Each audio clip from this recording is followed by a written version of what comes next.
All right, you guys, so I want to talk about perseverance tonight. That's one of the things that's been on my mind, about the difference also between quitting and surrender. You know, Tom, you just brought it up earlier about surrendering, right? So how many people in this room really feel like they are pursuing and using perseverance in their career, in their work as an actor? Yeah, I mean, it's a fair assessment, yeah? How many people in this room have said, I quit, right?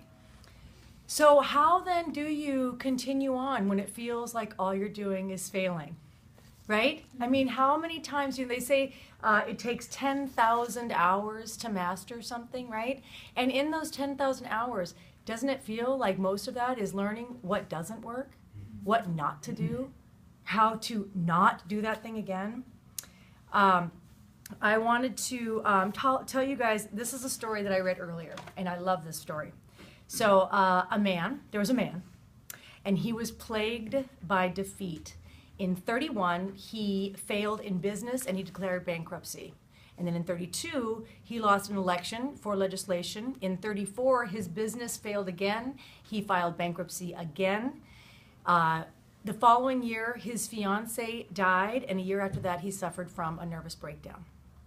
2 years later, in 38, he was defeated in another election. In 43, he ran for the U.S. Congress and lost. In 46, he ran again for Congress and lost.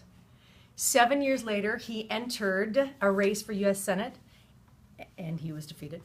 In 56, his name was placed on the ballot for the vice presidency of the United States, and he lost the election. In 58, he ran for Senate again, and he lost again.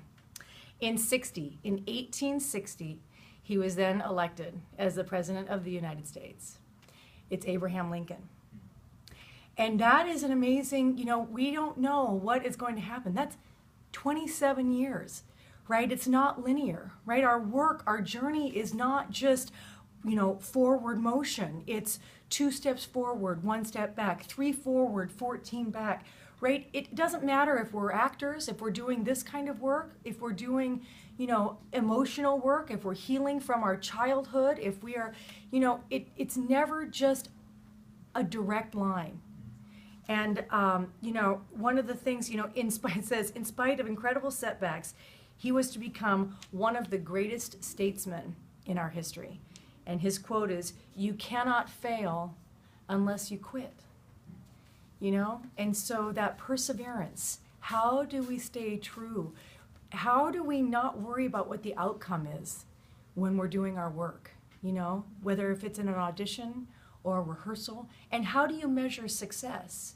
Do you measure your success if you're on a show? If you won an Academy Award? Do you measure it by your bank account? Do you measure success with how many likes you have on Facebook? What is the measure that you use? And so tonight we're going to work, we're going to do physical work. We're going to do a lot of that physical work, attach it to, and use the key pieces of text. And you're going to butt up against some of your own limitations. You will be asked to, in the midst of wanting to quit, to not quit and to move forward. And so I'm really excited. So thanks.